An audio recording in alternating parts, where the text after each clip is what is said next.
Hey there folks, welcome to the Amazing Brick Network. My name is Tori Favreau and we're building LEGO 60197, the passenger train. Now I am so keen to bring this video to you guys. If you haven't built a train before, it's a very rewarding experience, I can tell you that right now, and this is a great way to get started into a set that will really complement your city collection if you want to have things moving around and bring a sense of urgency and vibrancy to your LEGO city. This is certainly the set to do it. It retails at $200 Australian. You can still get it. It's still an available set. And I really like this. Before this, I had like a cargo train setup, and I cannot recall the set number, but this is a great one for within the LEGO city. So we'll go through, we're going to build the train together and just have a look at the simplicity of it. So this is not like some of the builds that we do see online. For example, one of the Facebook groups, Amazing LEGO Trains, has got some sensational custom trains. They are well above and beyond the scope of what we're doing today. So this is a very simplistic set. There's minimal stickers, thank goodness, but overall it is just so rewarding to build. It's so much fun, and it does give you an appreciation for just what goes into a LEGO train set, at least to get up and running and started with it. As you saw, you do get some straight track, you get some curves. There is enough there to at least run this train around an oval, though down the track, we are going to be reviewing some track sets that are third party that will give you some more options. So be sure to stay tuned for those ones, and please stay tuned for those ones, because during that video, I am going to give away the train track pieces that I review. So that's something that's well worth looking out for, that's for sure. So as you can see there, the motor goes inside. It's got like an Ethernet cable that then plugs into another part that goes in just a moment. You'll see it here. I'm not going to use all the technical terms for it because at the end of the day, it's just what makes the train work. Now, this is a 6 stud wide train setup, and some people do customize and make 8 studs wide, but it was just so much fun, packed with little detail, and there was certainly so much opportunity to make more of the insides to make it a little bit more passenger friendly. Though having said that, as you'll see down the track, no pun intended, there is not a lot of room in there at all. Now, while you're watching this, folks, if you haven't done so, please subscribe and like the video. Leave a comment. Let me know if you've built this set. It's certainly not a brand new one. It's just a fun one. And I've only done a couple of train sets on the show. So this was an opportunity to show you yet another one. In the past, we did the hidden side train, which was great fun. But this is a far more practical look at just a train that can go straight away into your city environment, that you can have a lot of fun with and generally just get a feel and start to get that addiction for LEGO trains. If you haven't owned a train before, it is ridiculously addictive when you do see them actually operating.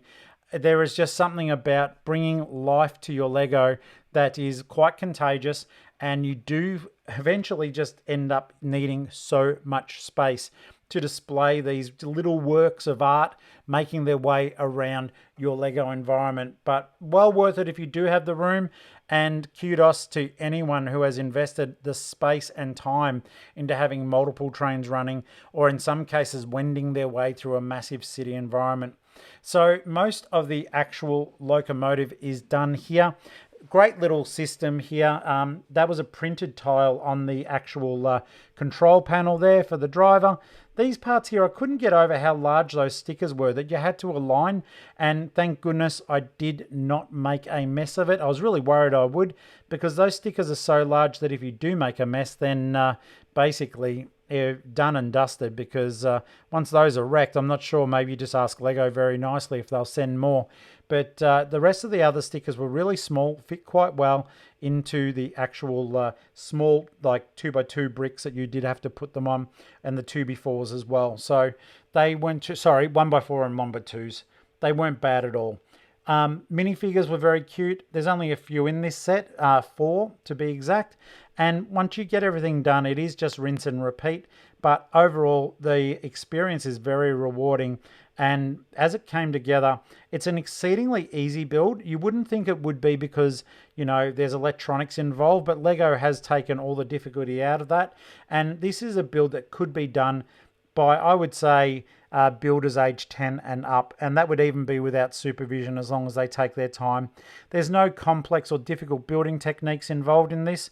The brick count is still fairly decent considering, but I think for the most part of that $200 you are truly paying for the actual motors that make the whole thing run, which is understandable. And once you do have that train up and going, you can find other ways of applying those engines, which you can buy separately, and getting them into other train builds, or even trying to make your own train based on a real life train, maybe one that goes through your area. So there are a lot of options there, and your world can just truly expand. Maybe you want to make a mock of your own actual neighborhood or bits of your neighborhood that you enjoy, and have the trains running past those areas, you know, sort of visiting the town as you let it all grow and thrive. So we've got this area made here. We've got the locomotive in the background that you can see, the little station. Of course, there are other Lego stations that you can purchase that would look a lot better, a lot more fleshed out. This is just a very basic one. Think of this as a starter kit because there are other Lego train sets. You can also purchase more tracks from Lego. And also, as mentioned previously, there are third-party creators of tracks that allow you to do things that the Lego tracks won't. Like, for example, go on slightly longer curves if you need to, shorter curves, have multiple trains running at the same time, but that they don't get in each other's way, which is really helpful. And it's surprising that Lego hasn't catered toward this yet. It's such an overlooked part of the market. So I'm really keen to bring you those tracks in a very soon to be released episode. And now the wheels were very easy. It was weird though when you do pull them out, because basically there's a true metal bar, as you can see there on the left hand side, that does get connected to those wheels and gets attached. It is weird to use it because you're so used to the plastic of Lego, and they connect, as you can see, via the magnets that are underneath. The grip is quite strong. It's certainly more than enough to hold the carriages together, and for the train to drive, no problems whatsoever. The actual turning point on the train is a little bit tight, so make sure that you do let those curves out. And there is a remote control that comes with it as well, that you may have seen at the blindingly fast speed that the video was going at the start. I'm pretty sure I do grab it out again at some point for you to have a look at though. And that's how you control the train. So just be sure. I've seen trains derail, Lego trains derail, and as long as it's not on the edge of a table, it generally doesn't matter too much.